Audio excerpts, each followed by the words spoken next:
bagaimana saudara kita dijamah Tuhan, ditolong Tuhan, ya itulah di dalam wadah full gospel ini ya, kita bisa ya mendengarkan, menikmati ya bagaimana Tuhan campur tangan dalam kehidupan setiap anak Tuhan, khususnya yang tergabung dalam wadah full gospel ini. Bagaimana Tuhan tolong. Untuk itu yang pertama saya minta Bapak Paulus Heri Susanto dari Mojokerto. Dia ini juga Presiden Chapter Mojokerto Jombang nih. Ya, dahulu Jombang nih. Ya. Untuk memberi kesaksian. Ini masih panas-panasnya ini. Kalau tahu masih bahasa digoreng masih panas ini. Haleluya. Waktu kami persilakan. Haleluya. Shalom.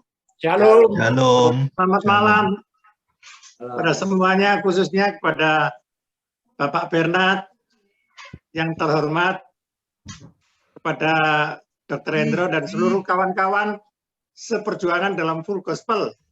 Ya, Tuhan berkati Pak Heri Paulus.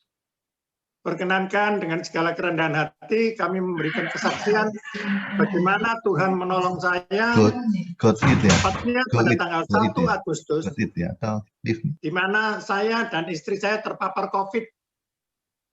Dan pada waktu itu istri saya tidak terlalu parah kondisinya sehingga dia isoman di rumah. Dan pada saat itu saya karena terlambat 4 hari, sehingga pada saat saya masuk di Rumah Sakit Royal, hasil foto ronsennya itu 75%. Paru-paru saya ini sudah ada bercak-bercak putihnya. Ya, dokter katakan itu pneumonia. Gitu. Dan malam itu langsung ditangani dokter tim dari Rumah Sakit Royal, dicek D-dimernya 800, dan pada waktu itu juga CT-nya juga 22, yang namanya cukup banyak, PCR-nya juga cukup banyak, dan kondisi saya pada waktu itu sesak napas, tapi saya tidak diberitahu kalau malam itu besoknya juga kondisinya tambah buruk lagi. Dan pada malam itu saya nggak bisa tidur, karena saya melihat ada banyak orang meninggal yang melewati pintu saya. Dan dalam pikiran saya pada waktu itu, saya mati. Sehingga malam itu saya stres berat, tapi keesokan harinya saya minta tolong didoakan. Pada waktu saya hubungi Pak Samuel Hostea, dan saya didoakan dengan teman-teman, baik itu dari Bamak Jombang, dan saudara-saudara kita, Pak Lukito, Pak Ishak, semuanya mendoakan saya, dan saya merasa iman saya dibangkitkan kembali. Dan saat itu Pak Dr. Samuel Hosea mengatakan 2 hari lagi Pak Paulus sembuh. Saya aminkan, amin. Tapi malam itu perang antara iman saya dengan kenyataan dan tubuh saya. Waktu itu kan saya lagi sakit dan saya lihat itu banyak orang yang meninggal, sehingga pikiran saya itu negatif aja. Malam itu, tapi saya bersyukur kepada Tuhan, setelah saya didoakan, saudara-saudara kita, iman saya jadi bangkit kembali, dan doanya saya ubah.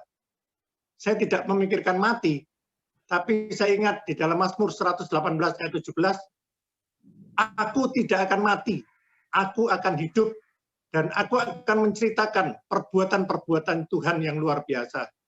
Dan saat itu juga kami berdoa, terima kasih Tuhan, kasih setia Tuhan yang tidak pernah ada batasnya, yang selalu mengasihi saya, dan kuasa darah Kristus yang tidak ada batasnya, yang sanggup menyembuhkan segala penyakit COVID. Kami percaya dalam nama Yesus, kami sembuh dan sehat. Saat itu iman saya kembali bangkit, dan saya merasakan ada kuasa dan mujizat terjadi. Tepatnya pada hari Rabu, waktu itu saya tidak diberitahu oleh keluarga bahwa kondisi saya semakin hari semakin buruk. D-dimernya naik terus dari 800, 1800 sampai 1900. Dan pada waktu itu sudah dipersiapkan oleh tim dokter, yaitu 3 ampul untuk plasma darah yang mau disuntikkan dalam tubuh saya. Tapi di antara keluarga mengatakan bahwa kemarin itu ada teman-temannya pada saat dimasukin plasma darah malah meninggal. Dan saat itu kami berkonsultasi dengan dokter pun tidak bisa menjamin. Dia katakan plasma darah itu kalau cocok hidup, tapi kalau ditolak ada penolakan maka meninggal. Dan saat dirundingkan dengan keluarga, karena tidak ada jalan lain, dimasukkan plasma darah. Tapi ketika mau dimasukkan plasma darah, saya hanya berdoa. Saya percaya plasma darah ini adalah plasma darahnya Tuhan Yesus. Kalau plasma darahnya Tuhan Yesus pasti cocok. Dan saya pasti sembuh. Saya percaya, saya imani, malam itu saya nggak tidur. Sampai jam 5 pagi. Setelah 2 ampul selesai diinfuskan, badan saya menjadi seger. Dan saya menjadi nggak sakit lagi seperti kemarin. Perubahannya luar biasa. Dan saya menerima kuasa mujizat Tuhan terjadi dalam kehidupan saya. Saya aminkan kesembuhan terjadi dalam diri saya. Dan 2 hari kemudian, saya ditambah lagi 1 bag lagi. Lebih seger lagi. Dan setelah itu, saya bisa bangun sendiri, bisa mandi, di kamar mandi sendiri, kondisi tubuh saya semakin hari semakin sehat. Dan ketika dokter memberikan pelatihan-pelatihan untuk melakukan segala olahraga, saya olahraga. Setiap pagi saya olahraga. Dan saya disarankan untuk telungkup, badan saya telungkup, dada saya tarik bantal, piring kanan, miring kiri. Setelah saya lakukan itu, yang namanya riak di dalam ini keluar semuanya. Lendirnya keluar semuanya. Setelah lendir keluar, napasnya menjadi lega. Dan perubahan dalam kehidupan saya semakin hari semakin sehat. Dan begitu berlangsung semuanya, sampai saat ini, saya merasakan campur tangan Tuhan yang dahsyat dan luar biasa. Kuasa dan mujizat Tuhan menyembuhkan dalam kehidupan saya. Dan saya mengucap syukur kepada Tuhan, segala sesuatu yang Tuhan kerjakan dahsyat dan luar biasa. Demikian kesaksian saya ini, biar menjadi kekuatan bagi jemaat, bagi saudara-saudara kami yang lainnya. Kami percaya bagi Tuhan tidak ada yang mustahil. Semuanya diharapkan mujizat terjadi. Terima kasih, Tuhan Yesus memberkati. Puji Tuhan, luar biasa kesaksian Pak Bunhan lah, Pak Paulus Heri Susanto. Karena saya lebih memilih manggil Pak Bunhan ya, luar biasa. Itu kalau bukan pertolongan Tuhan, aslinya itu dokter itu udah angkat tangan itu kalau ceritanya itu. Tetapi bagi orang yang percaya tidak ada barang mustahil. Tuhan Yesus sanggup melakukan segala perkara. Sekali lagi, berikan kemuliaan bagi Tuhan Yesus Kristus. Haleluya. Ajaib sekalian bagi setiap orang yang mau berseru dan percaya padanya. Ya. Dan untuk selanjutnya, saya mohon Bapak Yafet untuk memberikan kesaksian bagaimana Tuhan campur tangan. Haleluya, waktu kami persilahkan. Selamat malam Bapak-Bapak, Ibu-Ibu yang saya hormati. Perkenalkan nama saya Yafet dari Surabaya. Saya diminta Pak Bambang Darno Projo untuk memberi kesaksian. Jadi saya berterima kasih atas kesempatan yang diberikan kepada saya. Saya juga berterima kasih kepada Pak Santoso yang sudah mendoakan saya juga untuk persiapan malam ini. Awalnya waktu ditelepon Pak Bambang, saya bilang, waduh Pak, jangan saya Pak, soalnya saya merasa nggak qualified untuk memberi kesaksian. Tapi setelah saya ngomong gitu, tiba-tiba di hati saya itu ada seperti suara, kamu barusan diselamatkan Tuhan kok nggak mau memberi kesaksian, ini nyawa loh selamat kok, kamu diminta kesaksian aja nggak mau gitu. Waduh, ada suara seperti itu, saya langsung ya udah Pak Bambang, ya udah saya memberi kesaksian. Jadi saya ini masih belajar memberi kesaksian, jadi kalau ada kata-kata yang tidak berkenan ya saya minta maaf terlebih dahulu. Saya ingin share pengalaman yang terjadi pada saya pada tanggal 23 Juni lalu secara singkat. Jadi tanggal 23 Juni saya merasa sakit kepala kan, terus belakang mata juga ada pulsating pain kayak teng gitu, dan ada demamnya. Saya kira wah ini paling demam berdarah aja lah. Saya berpikir positif aja, demam berdarah. Tapi besoknya tambah ada gejala lagi. Badan saya selain ada mata teng-tengan dan pusing dan demam, badan itu terasa nyeri seperti flu tulang gitu. Flu tulang, jadi gerak dikit sakit, gerak dikit linu-linu sakit gitu. Nah, saya cuman waktu itu juga cuman minum Panadol dan vitamin C saja untuk menopang support imun saya. Nah, begitu terus sampai tanggal 28, 6 hari. Terus saya mulai berpikir, waduh ini bukan DB nih. Kalau sudah 6 hari kayak gini bukan DB. Terus tanggal 29-nya saya mulai batuk-batuk. Dan kalau narik nafas, sudah mulai ada rasa perih, ada panas dikit di dada, seperti sengkring-sengkring gitu. Udah nggak enak. Itu terus berlanjut sampai tanggal 2 Juli. Tanggal 30 sampai tanggal 2 Juli itu saya tambah lemes, jalan 3 langkah itu sudah ngos-ngosan, nggak bisa naik nafas tambah sakit. Jadi saya cuma bisa berbaring aja. Saya cek saturasi oksigen saya kan, pernah sampai ke 85, tapi sebentar aja. Lebih seringnya di saturasi oksigen saya di 94 dan 97. Jadi saya nggak perlu ke rumah sakit lagi pula. Kalau ke rumah sakit juga antriannya panjang, nggak dapat kamar. Jadi saya isoman sendiri di rumah. Nah, sebenarnya istri saya juga kena sama tanggal 23 sampai tanggal Juli. Nah, terus untungnya waktu tanggal 2 Juli karena merasa sudah 10 hari kok nggak tambah membaik ya, kok tambah parah ya. Itu saya langsung minta tolong ke Dokter Hendro, member Full Gospel juga dari City Chapter. Jadi saya terima kasih kepada Dokter Hendro juga sudah dibantu, sudah diresepin obat dan disarankan untuk cek paru-paru. Nah, saya cek paru-paru kan, ternyata hasil lab paru-paru saya ada radang, level sedang sampai berat. Kata Dokter Hendro, kalau istri saya level ringan sampai sedang. Kata Dokter Hendro, 4 marker radang saya menyala semua. Jadi D-dimer saya 1568,85, sedangkan batas maksimal 500 kalau menurut pengukuran biotest. Terus ferritin saya 1300, batas maksimalnya 400. CRP saya 93, batas maksimalnya cuma 5 mestinya. Interleukin 6 saya 30, batas maksimalnya 7. Jadi sudah jebol semua marker paru-paru saya. Dan saya foto toraks pun juga ada pneumonia. Kalau istri saya enggak normal. Normal maksudnya. Saya yang kena pneumonia. Jadi sampai 10 hari itu saya merasa kok kondisi semakin tidak membaik ya. Padahal awal tahun ini mama saya itu umur 63 kena COVID, nggak ada gejala sama sekali, juga sembuh-sembuh sendiri gitu loh. Papa saya sama mama saya aja juga negatif gitu. Dan adik-adik saya yang cowok itu tambah juga nggak ada gejala. Adik saya yang perempuan itu kena COVID juga, gejala cuman batuk-batuk dan sembuh-sembuh sendiri juga. Jadi saya bingung, waduh, kok saya gejalanya sampai kayak gini ya? Jadi sampai 10 hari, sampai seperti itu, 11 hari, sampai 12 hari. 12 hari itu tambah parah. Saya sampai bingung.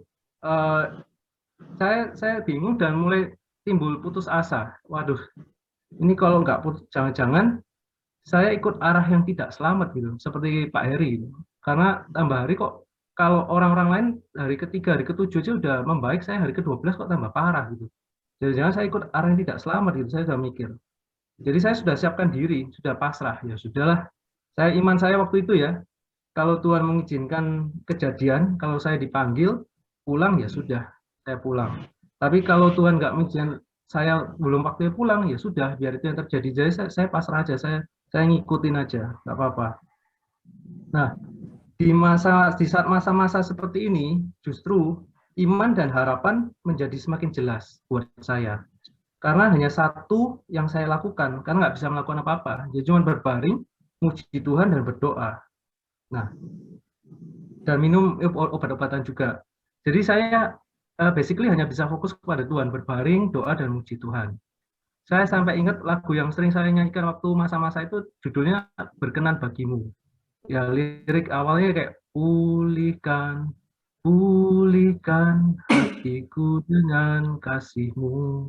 Ya, seperti itu. Saya nyanyiin terus, itu lagu saya nyanyiin terus. Lagu itu membuat saya semakin dekat kepada Tuhan. Apapun yang terjadi, ya sudah, paling enggak saya kalau dipanggil Tuhan ya lebih dekat lah sama Tuhan daripada lebih jauh gitu. Nah, tapi mama saya juga khawatir kan, mama saya doain saya, mama papa mertua juga doain saya, terus saudara-saudara banyak yang bantu gitu. saya dan istri saya. Bahkan mama saya ngenalin saya ke Pak Pendeta Jerry yang dari Manado, sampai ditelepon dari Manado, didoain gitu. Akhirnya sampai hari ke-12, nafas sudah mulai hilang sengkring-sengkringnya, udah mulai normal, udah mulai membaik, dan sampai hari ini saya sudah bisa olahraga. Ya puji Tuhan, saya bersyukur pada Tuhan. Karena dalam pengalaman saya, pertolongan Tuhan tidak terlambat dan tidak pernah terlambat. Saya tidak bisa melihat ke depan, tetapi melihat ke belakang, connecting the dots from the past, saya merasa banyak mujizat-mujizat yang saya tidak duga terjadi sebenarnya. Pertama, waktu bulan Juni, itu anak-anak pas liburan sekolah. Nah, anak-anak itu untungnya pas tinggal di EMA-EPA-nya, jadi anak-anak nggak ada di rumah. Jadi anak-anak nggak kena, selamat semua. Cuman saya sama istri saya. Terus pas tanggal 20, saya ini pas dapat ART juga. Jadi jadi saya sama istri saya berdua. Jadi tanggal 20 pas dapat ART, jadi ada yang ngerawat kami gitu, ada yang bantu nyuci baju dan lain-lain. Puji Tuhan juga pas tanggal 20. Terus yang ketiga, saya dikelilingi dengan orang-orang yang baik banget yang membantu saya. Contohnya adik saya yang cariin obat kan langka waktu itu. Untung dapat juga gitu. Terus Dokter Hendro yang membantu saya juga. Terus saya juga dikenalin sama perawat IGD. Untungnya juga mau datang ke rumah untuk merawat istri ya, nyuntik vitamin C dan lain-lain gitu. Nah, yang keempat ya doa-doa dari keluarga Pak Pendeta Jerry dan kami sendiri itu bisa menolong kami. Kadang saya berpikir ya, mujizat itu berarti sesuatu yang memposisikan saya di titik terendah dulu dan serasa tidak ada harapan. Namun menyadarkan saya akan sesuatu dan kesadaran ini yang membuat saya menjadi manusia yang lebih baik dan mulai kembali kepada Tuhan lebih lagi, mulai belajar rendah hati lagi, mulai sering berdoa lagi. Mungkin saya agak jauh dari Tuhan waktu itu ya. Jadi saya diposisikan dengan pengalaman ini, saya ingat Tuhan, diingatkan sampai serasa nggak ada harapan gitu. Sampai saya akhirnya muji Tuhan, nyanyi cuma bisa doa, muji Tuhan, nyanyi muji Tuhan, gitu, minta ampun sama Tuhan. Terus akhirnya ya diberi setitik terang. Nah, menurut saya perubahan dalam diri saya untuk menjadi lebih rendah hati lagi, mulai kembali kepada Tuhan, menurut saya itu yang lebih mujizatnya dibanding kesembuhannya. Karena kalau sakit ya kalau buat saya ngikut aja apapun yang terjadi. Tapi perubahan dari diri saya sendiri ini yang saya merasa bersyukur pada Tuhan. Ya Tuhan, terima kasih kalau Tuhan masih ngingetin saya harus tetap setia sama Tuhan, saya harus tetap berharap sama Tuhan, saya harus tetap berdoa, jangan meninggalkan doa.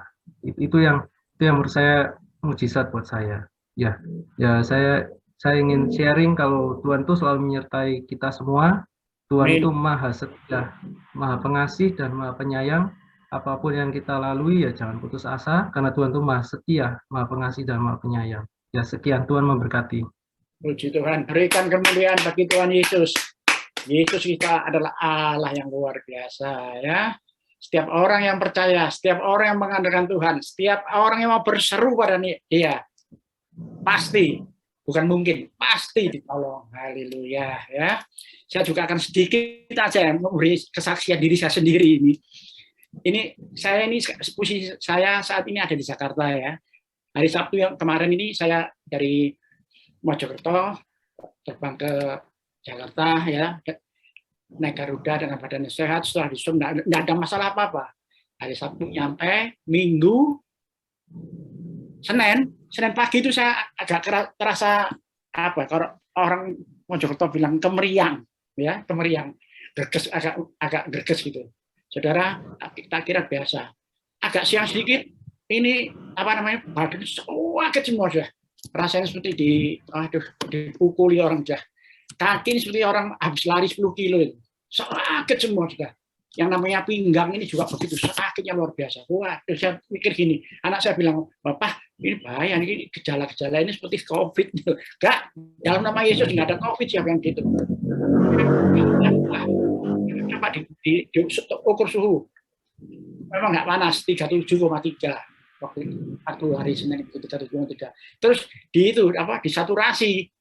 Disaturasi loh. 9192. Bapak kok rendah ini. Itu ceritanya.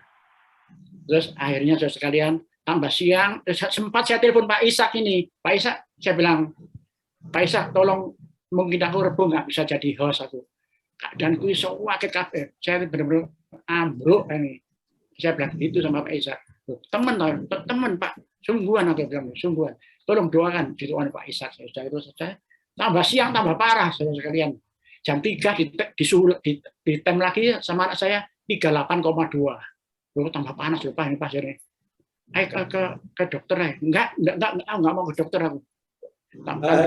Masuk ke rumah sakit tambah karu-karuan. Singkat cerita saudara sekalian ya, akhirnya saya diajak disuruh swab PCR gitu, swab ya toh. Hasilnya itu 6 jam gitu, malam baru keluar.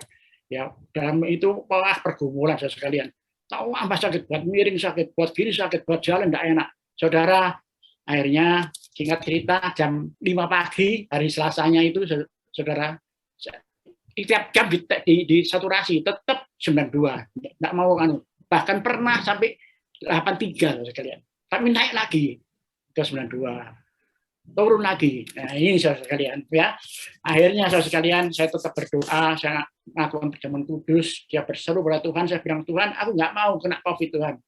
Kalau engkau panggil dengan panggil yang baik, tapi aku nggak mau kena COVID. Saya bilang gitu. Aku anakmu. Saudara, akhirnya saudara hari Selasa itu pagi saya bangun, saya saturasi sendiri jam 5 pagi itu 92. Wah, gak berubah, saya doa gak berubah. Gini, terus akhirnya jam 6 pagi saya bangun, saya keluar di teras, saya ingat itu Pak Paulus dari Susanto itu kan di video dia harus senam, saya buat senam, saudara, buat tarik nafas, buang nafas, tarik nafas, buang nafas, kira-kira 10 sampai 15 menit lah saya paksa buat olahraga. Saudara, puji Tuhan, Yesus itu luar biasa sekalian. Luar biasa Yesus itu. Saya masuk kamar, saya tes lagi. Tahu berapa saya? Langsung 98 sekalian. Wah, puji Tuhan saya. 98. Saya tes lagi 97, 98. Terus ini, saudara. Nah, inilah sekalian. Terus sampai tadi pagi, sorenya kemarin, Selasa sore itu tetap anak saya bilang harus ke dokter ini, diperiksakan. Ya, diperiksa saudara sekalian, dokter namanya ya maaf ya dokter ya ditakut-takuti, wah ini gejalanya ini seperti COVID gini wadah ini. Akhirnya saya disuruh rongsen foto. Akhirnya malamnya itu foto sekalian karena antri fotonya itu dapat jam 8 malam. Hasilnya tuh tadi jam 11. Loh, keluar hasilnya itu saudara sekalian. Ini yang membuat orang ciut hatinya ini. Ya, paru-paru ini katanya ada, wah nggak tahu, saya nggak ngerti bahasa dokter lah pokoknya. Oh ada flek, ada putih-putih, ada apa gitu. Waduh, akhirnya saya langsung anak saya bilang gini, langsung kita konsul ke dokter paru. Nah, ke dokter paru sekalian tadi jam berapa, jam 4 tadi ke dokter paru. Saya doa Tuhan, aku percaya kuasa darah-Mu Tuhan Yesus. Pasti Engkau sanggup melepaskan semuanya aku dari segala penyakit ini. Saudara, mujizat terjadi lagi sekalian. Percaya atau tidak ya?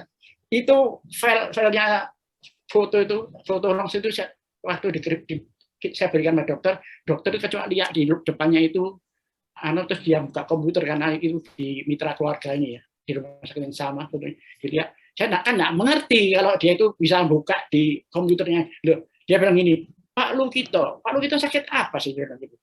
Apa keluhannya? Kelihatannya sehat gini, dia bilang gitu. Anak saya cerita ini saya baca ini, ngerti saya ini. Pak Lukito nggak ada penyakitnya aja ini.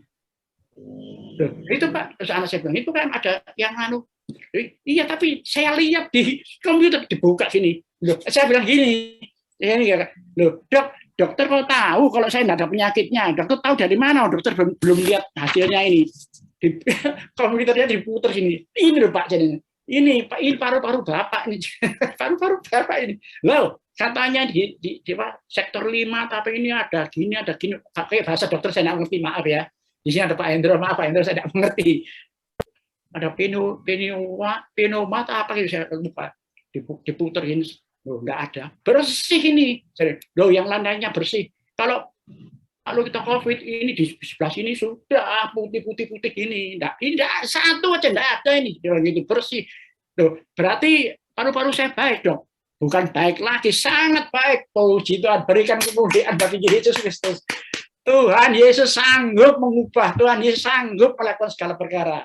Ya ini kejadian tadi sore dan sekalian malam ini saya bisa bergabung berkumpul dengan saudara sekalian untuk memuji Tuhan, melayani pesan Tuhan. Amin. Sekarang tiba saatnya saudara sekalian untuk mendengar firman Tuhan ya. Sebelum kita mendengar firman Tuhan, kita akan berdoa. Untuk itu saya minta Bapak Yohan untuk berpimpin dalam doa. Haleluya. Mari kita berdoa. Kami mengucap syukur Bapa pada hari ini dan hati kami penuh dengan sukacita Tuhan. Bisa mendengarkan kesaksian dari anak-anak-Mu yang mengalami kuasa-Mu, mengalami mujizat dari Engkau Tuhan. Sehingga kesembuhan Engkau nyatakan bagi semua teman-teman kami. Terima kasih Bapa, biar kami semua anak-anak-Mu yang melalui Zoom meeting ini Tuhan, juga tetap bersemangat, tetap percaya pada Engkau dan mengandalkan Engkau dalam kehidupan kami. Supaya kami boleh mendapat kekuatan dari Engkau saja. Terima kasih Bapa, terima kasih. Saatnya kami akan mendengarkan firman-Mu. Engkau pakai hamba-Mu Tuhan, Engkau urapi, biar Engkau sendiri yang berbicara buat kami.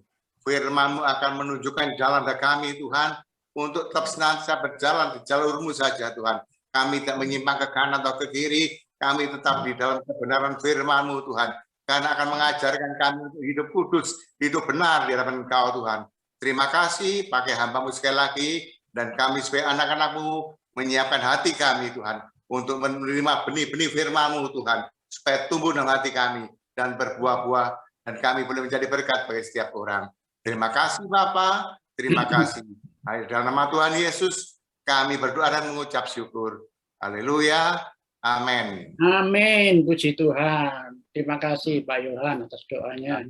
Sekarang tiba saatnya, waktu ini kita akan dilayani oleh Bapak Dr. Paulus Gunawan, seorang pengusaha yang berhasil di Mojokerto, ya, berhasil jasmani, rohani, semuanya berhasil. Waktu kami persilahkan, Pak Gun. Selamat malam, Bapak Ibu yang dikasihi Tuhan. FGB Men, be strong in the Lord. Be strong in the Lord. Saya akan bagikan firman Tuhan dengan judul dikuduskan dalam kebenaran.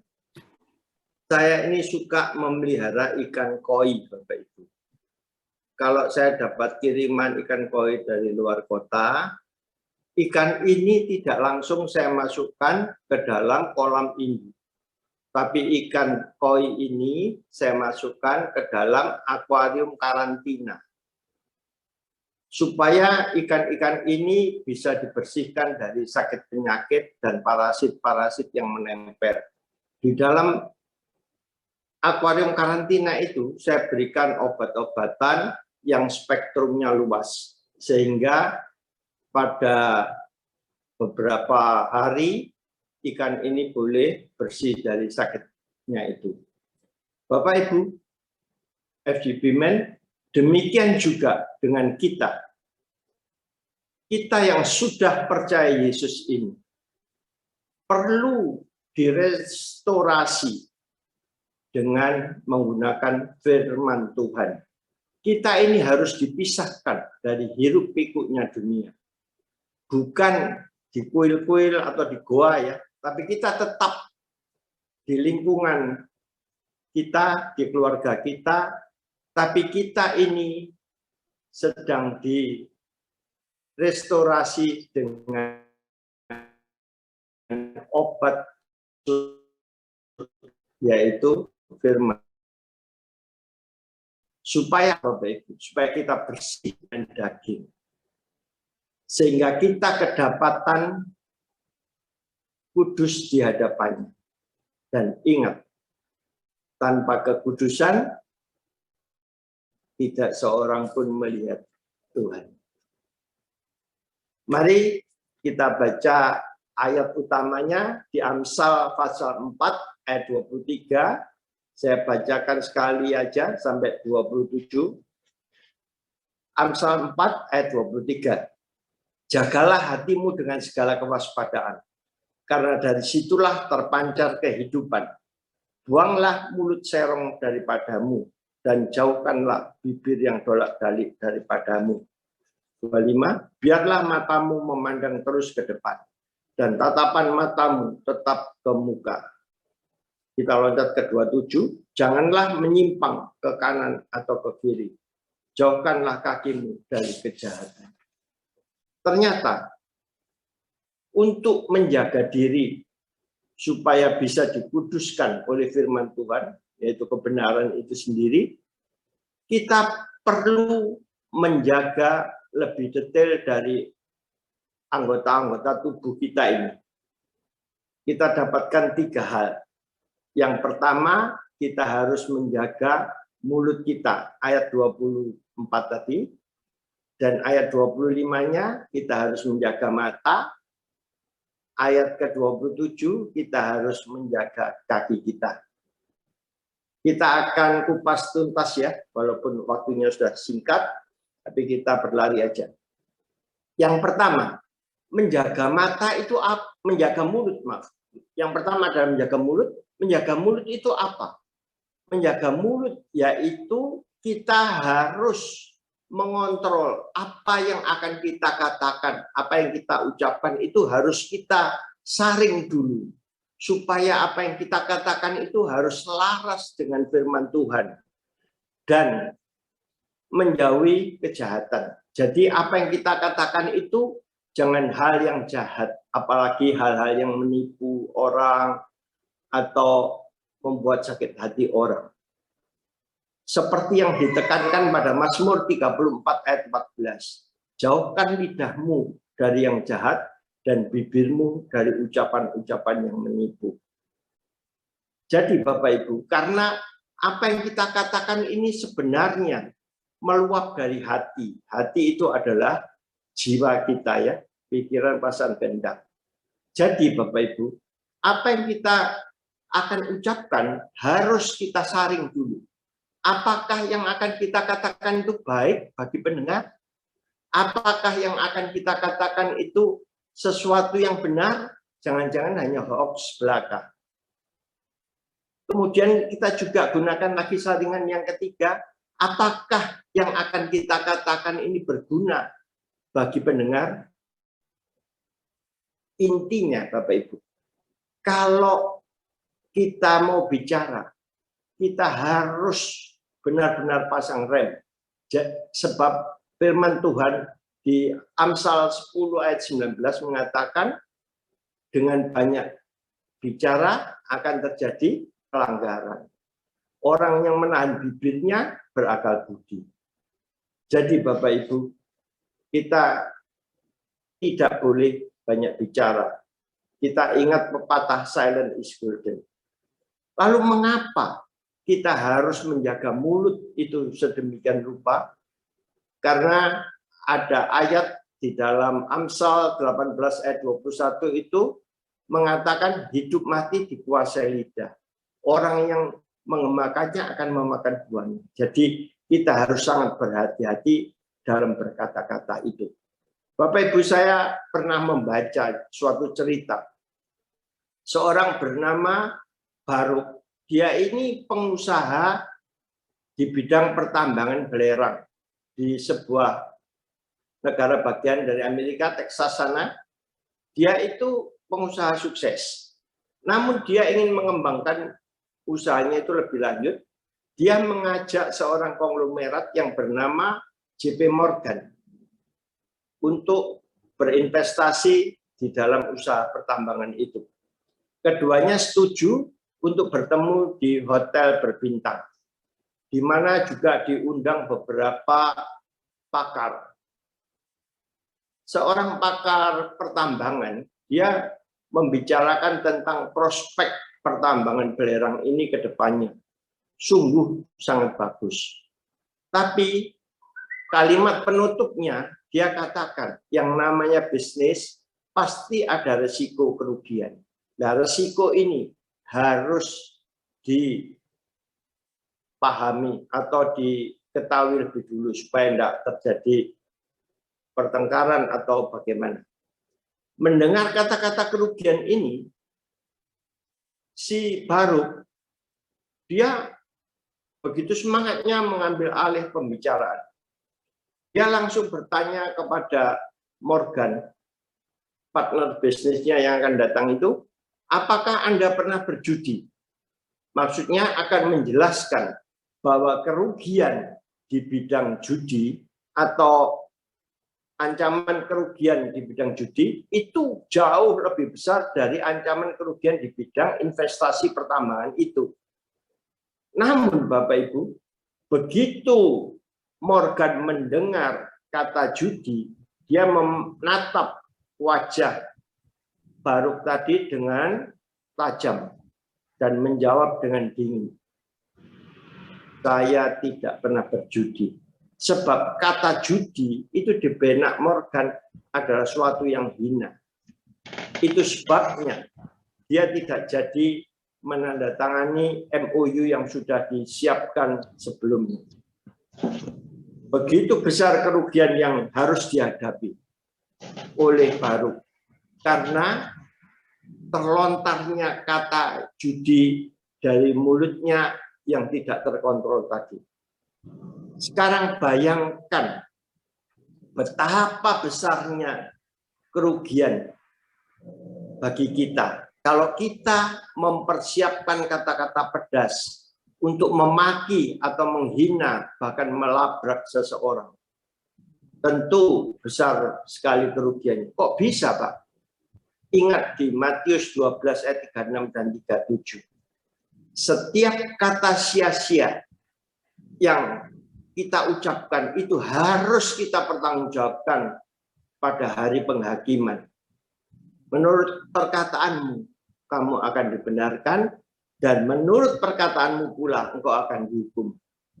Bapak Ibu, kalau kita bayangkan, kalau sampai kata-kata kita, makian kita itu mengakibatkan kita terhukum, betapa besar kerugiannya itu.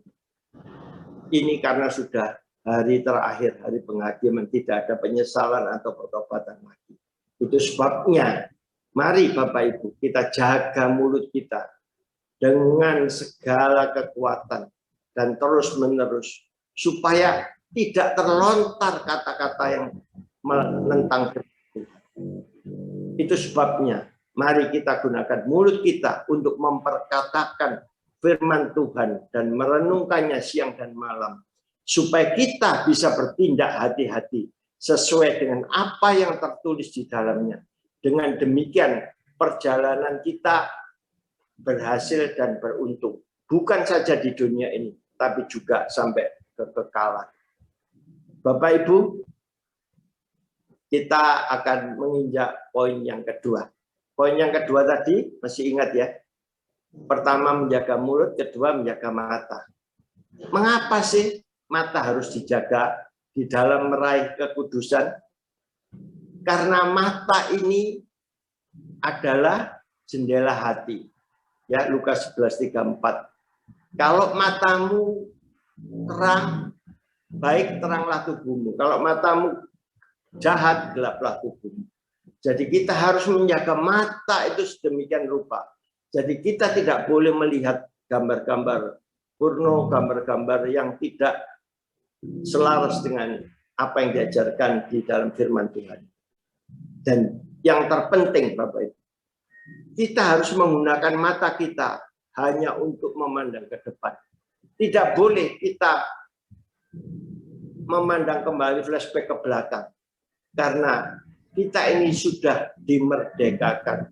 Dahulu kita masih hamba dosa, sekarang kita sudah hamba kebenaran. Dan hamba kebenaran itu akan membuahkan apa? Pengudusan. Dan kesudahannya adalah hidup kekal. Lalu bagaimana caranya supaya kita tidak menoleh lagi ke belakang? Kita sebagai ciptaannya yang baru. Yang baru sudah tiba, yang lama sudah berlalu. Dan kita juga ingat apa yang dikatakan Rasul Paulus. Di dalam Filipi 3:13 itu ya. Aku mengejar apa yang di depanku dan melupakan apa yang sudah di belakangku. Bapak Ibu, timbul pertanyaan lagi. Mengapa sih mata kok harus dijaga? Sehingga kita tidak boleh menoleh ke belakang itu. Mengapa, Bapak Ibu? Saya teringat di Alkitab itu kan ada di Bilangan 11 ayat 5 itu ya. Itu kan dikatakan begini. Aku teringat ya, jadi bangsa Israel itu teringat waktu dia masih di Mesir. Dia makan daging, makan ikan, makan berambang pre, berambang putih, bawang putih, berambang merah ya. Jadi ini kira-kira bahan-bahannya buat martabak ya. Ada mentimun, ada semangka ya. Mereka ini teringat waktu dia masih jadi budak, dia tidak menghargai statusnya. Dia ketika itu kan menjadi budak orang Mesir. Tapi dia mengejar kenikmatan itu. Dia ingat kenikmatan itu. Demikian juga saudara dan saya. Mari kita tinggalkan hidup lama kita yang penuh dosa. Sewaktu kita masih hamba dosa. Karena ingat, upah dosa adalah maut. Tapi karunia Allah adalah hidup yang kekal. Saya sering mendengar cerita reuni-reuni ya. Memang ada bagusnya ya, ketemu teman-teman lama ya. Tapi setelah reuni banyak terjadi perselingkuhan. Karena apa? CLBK, Pak, cucian lama belum kering ya. Atau cinta lama belum kelar. Tapi yang tepat, cinta lama bersemi kembali, Bapak Ibu.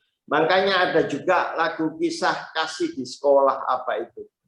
Dengan pertemuan-pertemuan itu, muda-mudi yang dulunya pacaran yang terhalang, dia lupa kalau hari-hari ini dia sudah bersuami atau beristri, sudah berkeluarga, dia masih melakukan kisah lamanya itu. Dia berbalik kembali ke keadaannya yang lama. Jadi Bapak Ibu, mulai hari ini, mari kita arahkan pandangan mata kita, pandangan hidup kita ke arah depan. Jangan sekali-kali kembali ke belakang. Juga ingat istri Lot. Dia menoleh ke belakang menjadi yang garam. Padahal dia sesungguhnya sudah dimerdekakan, sudah keluar dari Sodom Gomora. Tapi dia masih menoleh harta bendanya yang tertinggal.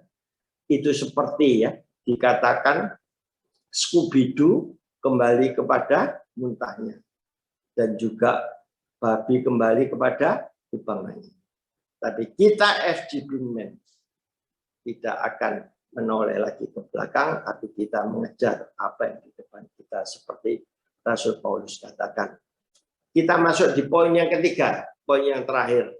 Paling 5 menit Bapak Ibu ya, kita perlu perhatikan. Di dalam poin yang ketiga ini, jagalah kaki. Jadi kita dalam menjaga kaki ini tidak boleh menyimpang ke kiri atau ke kanan. Artinya apa? Langkah hidup kita ini tidak boleh menyimpang. Kita kan sudah percaya kepada Yesus Kristus. Tapi jangan percaya kepada ilah-ilah lain. Loh Pak, saya tidak pergi ke tempat ibadah lain. Tapi Bapak Ibu, kenyataannya kita ini masih terpengaruh oleh ilah-ilah lain, yaitu tahayul, klenik, 1001 macam tafsir mimpi, cap yisyo, horoskop, dan lain sebagainya. Kenyataannya banyak FGB Men ya, kalau mau mantu masih melihat bulan besar. Kalau mau beli rumah, tidak berani yang tusuk sate. Apakah harus tusuk konde, Bapak Ibu? Ada lagi yang tidak berani menanam pohon pisang di rumahnya, nanti khawatir berpisah dengan pasangannya. Banyak sekali anak gadis tidak boleh duduk di muka pintu, nanti berjodoh. Banyak sekali hal-hal yang di masyarakat itu mengganggu, mempengaruhi langkah hidup kita, sehingga kita terpengaruh menyimpang ke kiri ke kanan. Ada banyak orang tidak takut firman Tuhan, malah takut pada tahayul. Seperti Markus 7 ayat 7 dan 8 katakan, percuma kamu beribadah kepadaku. Ajaran yang kamu ajarkan adalah perintah manusia. Perintah Allah kamu abaikan untuk berpegang pada adat istiadat. Nah, ini Bapak Ibu. Lalu ada pertanyaan, bagaimana Pak caranya supaya kita tidak percaya hal-hal di luar firman Tuhan? Caranya, 1 Timotius 4 ayat 7 itu katakan ya, jauhilah tahayul dan dongeng nenek-nenek tua. Latihlah dirimu beribadah. Jadi kita perlu melatih diri Bapak Ibu. Misalkan kita punya jam-jam tertentu untuk baca Alkitab. Kita punya jam-jam tertentu untuk berdoa. Bahkan kita punya jam-jam tertentu untuk mezbah keluarga. Dengan demikian, kita akan terhindar dari segala pengaruh yang ada di sekitar kita ini. Yaitu tahayul, klinik, dan lain sebagainya. Saya pernah pelayanan di sebuah kota kecil. Setelah saya turun mimbar, saya didatangi encim-encim. Dia katakan, Boksu, saya minta didoakan anak gadis saya. Sambil mengajak saya ke pintu sebelah. Di perjalanan ini, si encim ini berkata, maksudnya memanggil anaknya. Me, sini om, me. Nah, di benak saya, Meme itu kan nama anak gadis kecil gitu. Tapi alangkah kagetnya, Bapak Ibu, muncul dari sosok dari balik pintu tadi bukan Meme Kuniang, tapi Metro Mini. Artinya apa? Sosok itu besar, gemuk, hitam. Di dalam hati saya, wah, kalau ini tidak cukup didoakan saja, perlu doa dan puasa. Tapi maksudnya itu anak gadis ini harus berpuasa. Maksudnya untuk menurunkan berat badannya supaya langsing. Jadi ini sebetulnya bukan berat jodoh, tapi berat timbangannya. Jadi perlu sekali lagi ditengking nafsu makannya, bukan berat jodohnya itu. Itulah hal-hal yang banyak terjadi di masyarakat. Kesimpulannya, Bapak Ibu, kalau kita sudah bisa hidup kudus sesuai firman Tuhan, maka pastikan Bapak Ibu akan diberkati.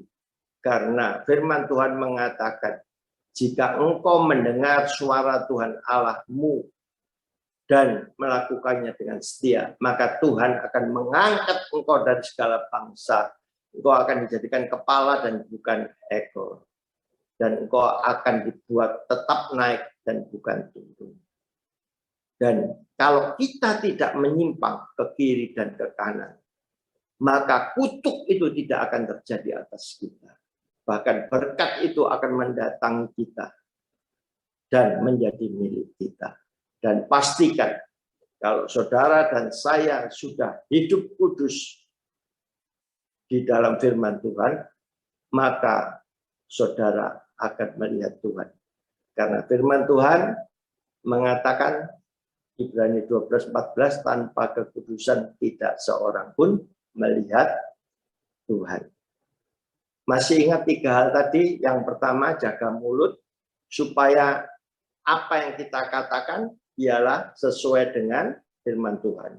Yang kedua, menjaga mata supaya apa yang kita lihat yang masuk ke dalam jiwa kita haruslah yang selaras dengan firman Tuhan. Yang ketiga, menjaga kaki, yaitu menjaga pola hidup kita untuk tidak menyimpang dari firman Tuhan ke kiri maupun ke kanan.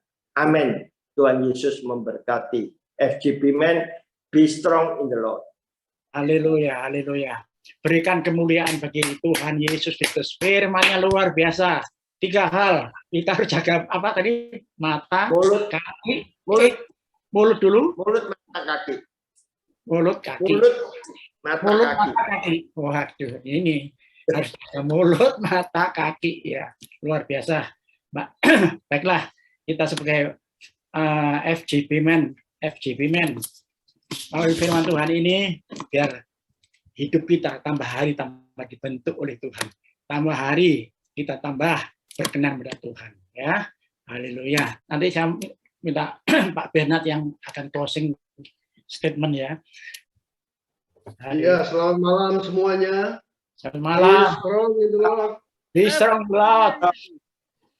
His banner over us is Love. love. His banner over us is Love. love. Ya, malam ini kita sepakat, kita sangat diberkati dengan sharing firman Tuhan. Tentunya dengan kesaksian-kesaksian yang lainnya juga tadi. Kesaksian firman Tuhan, sharing firman Tuhan dari Dr. Paulus Gunawan. Dan ketika saya membaca temanya, waktu di WA itu, dikuduskan dalam kebenaran, hati saya tersentuh, saudara. Karena ini adalah ayat firman Tuhan, doa Tuhan Yesus buat kita semua yang percaya sebagai murid-muridnya. Yaitu di dalam Injil Yohanes 17 ayat 17. Kuduskanlah mereka Bapa dalam kebenaran. Firman-Mu adalah kebenaran. Jadi Tuhan Yesus itu sebelum dia naik ke atas kayu salib, dia berdoa kepada Bapaknya untuk kita semua, murid-muridnya, dan salah satu doanya adalah, Bapa, kuduskanlah mereka dalam kebenaran. Firman-Mu adalah kebenaran. Sebab kekudusan itu mutlak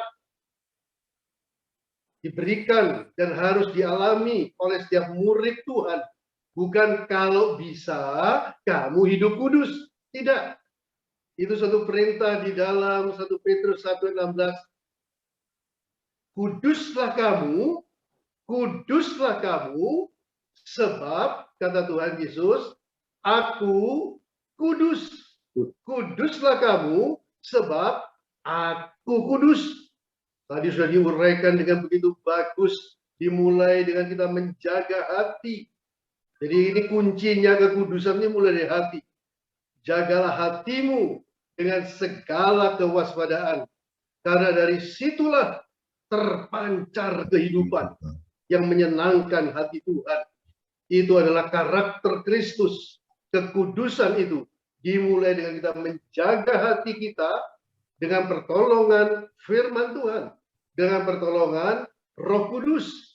Dari hati, kemudian mulut mesti dijaga. Mata mesti dijaga. Kelakuan, langkah-langkah kita, kaki kita, itu mesti dijaga. Nanti hasilnya habit kita, kebiasaan kita adalah melakukan hal-hal yang baik sesuai dengan firman Tuhan.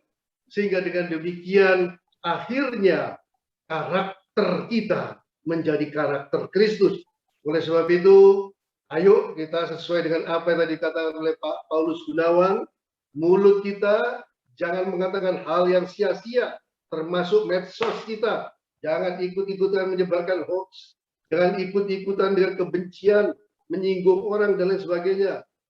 Tadi sudah dengan jelas dikatakan Injil Matius 36, setiap perkataan yang sia-sia harus dipertanggungjawabkan di hadapan Tuhan pada hari penghakiman. Ingat saudara, perkataan kita sekarang itu nanti ada hitung-hitungannya pada hari penghakiman.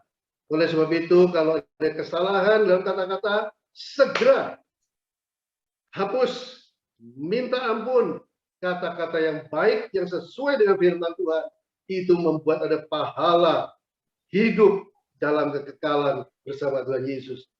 Mata adalah pelita tubuh.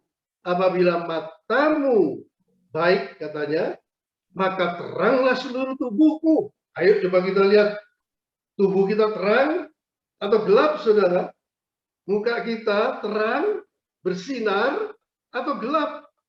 Nah, kalau itu gelap, itu kadang-kadang karena matanya terlalu melihat hal-hal yang tidak. Mungkin bukan cuma hal-hal yang cabul, tapi terlalu banyak melihat hal-hal yang sebenarnya tidak perlu ditonton, atau sebenarnya tidak usah terlalu banyak ditonton. Tapi kalau mata kita ini bisa kita setel dengan pimpinan Roh Kudus, melihat apa yang sesuai dengan kehendak Tuhan. Wah, dijamin saudara, kalau matamu baik, teranglah seluruh tubuhmu. Wajahmu itu akan bersinar, saudara, memancarkan kemuliaan Tuhan. Dan yang ketiga, tadi langkah kita jangan ke kanan ke kiri. Itu betul sekali, masih ada tahayul dan sebagainya, takut ini, takut itu. Itu mengganggu hubungan kita dengan Tuhan. Tadi dengan jelas sekali oleh Pak Paulus Gunawan dikatakan, jauhilah tahayul dan dongeng nenek-nenek tua. Latihlah dirimu beribadah. Latihan badani terbatas gunanya, tetapi ibadah itu berguna dalam segala hal. Ayo latihan beribadah, baca firman, renungkan firman, lakukan hal-hal yang sesuai dengan kehendak Tuhan. Karena ibadah itu mengandung janji baik untuk hidup ini maupun untuk hidup yang akan datang. Kalau ibadah kita, hubungan kita dengan Tuhan itu baik sesuai dengan firman Tuhan, maka yang baik untuk diri kita itu bukan saja di dalam dunia ini, tapi sampai kekal selama-lamanya. Tuhan Yesus memberkati. Mari Pak Paulus Gunawan tolong doakan kita semuanya. Kemudian saya juga akan berdoa nanti dan saya akan doa berkat juga. Bapa dalam surga, terima kasih atas kesempatan yang sudah Engkau berikan kepada kami semua untuk bergabung kembali dalam wadah Blue Gospel Businessman Fellowship Internasional. Bapak, Engkau kiranya jamah semua member FGB Men yang baru maupun yang lama, supaya setiap kami mempunyai kerinduan untuk melayani Engkau, dan kami menyadari bahwa hidup ini adalah kesempatan. Bapak, Engkau gerakkan semua mantan-mantan presiden chapter. Jangan izinkan kami untuk berleha-leha atau beristirahat, tapi biarkan kami tetap semangat, kami tetap melayani Engkau sampai Engkau datang kembali. Amin. Tuhan, kalau hari ini boleh lahir kembali City Chapter Surabaya yang sebagai bidangnya untuk melahirkan Mojokerto Chapter, biarkan Mojokerto Chapter ini boleh tumbuh, berkembang, bangkit kembali. Karena Tuhan, kami semua adalah umat-Mu, umat pilihan, sehingga kami boleh menjadi tokoh-tokoh di Mojokerto ini untuk memuliakan nama-Mu, sehingga nama-Mu semakin dipermuliakan dan berkat akan turun atas kota Mojokerto. Amin. Pada malam hari ini kami berdoa juga untuk City Chapter Surabaya, supaya semua anggota City Chapter Surabaya, mulai dari Pak Bernard, Pak Endro sampai ke bawah, Kau memberkati, Kau melindungi, Kau beri kesehatan, damai sejahtera, dan Kau memberkati materi yang berlimpah-limpah, sehingga semua anggota FGB Men boleh meninggikan dan memuliakan nama-Mu. Terima kasih Bapak. Dalam nama Yesus kami sudah berdoa dan mengucap syukur. Haleluya. Amin. Amin. Kita semua bersyukur, saudara. Mari kita semua bersyukur. Haleluya. Haleluya. Terpujilah Engkau Tuhan Yesus. Haleluya. Haleluya. Terima kasih Bapa. Mari kita bersyukur. Terima kasih Bapa. Terima kasih Yesus. Terima kasih. Bapa, terima kasih untuk fellowship pada malam hari ini. Dan sesuai dengan doa Tuhan Yesus, kuduskanlah kami Bapa. Sesuai dengan firman-Mu, kuduskanlah kami dalam kebenaran. Firman-Mu adalah kebenaran. Amin. Mari saudara terima kebenaran itu. Terima kekudusan itu. Jagalah hatimu dengan segala kewaspadaan. Karena dari situlah terpancar kehidupan. Tuhan, jagailah mulut kami Tuhan. Hati kami, perkataan kami, biar sesuai dengan kehendak-Mu. Mata kami, langkah-langkah hidup kami. Bapa, Engkau berkati Dr. Paulus Gunawan yang malam hari ini menjadi saluran berkat buat kami semua. Dan setiap kami yang ada di sini, Engkau memberkati kami dengan kebenaran. Kami mau hidup kudus sesuai dengan firman Tuhan. Supaya hidup kami menjadi hidup yang berkenan di hadapan-Mu. Sampai Tuhan Yesus datang yang kedua kalinya. Mari kita angkat tangan kita. Kita akan berpisah dengan berkat Tuhan. Kiranya Tuhan memberkati dan melindungi kita. Tuhan menyinari kita dengan wajah-Nya dan memberikan kasih karunia. Tuhan menghadapkan wajah-Nya kepada kita dan memberikan damai sejahtera. Amin. Berkat yang terbaik daripada Allah Bapa, kasih karunia dalam Tuhan Yesus Kristus, dalam persekutuan dengan Roh Kudus, kiranya menyertai kita sekalian mulai saat ini sampai Maranatha. Tuhan Yesus datang yang kedua kalinya, bahkan sampai kekal selama-lamanya. Kita yang percaya dan sudah diberkati, kita katakan Amin. Haleluya, shalom semua, luar biasa. Mari kita beri tepuk tangan untuk Mojokerto, Pak Lupito, luar biasa. Oke, thank you.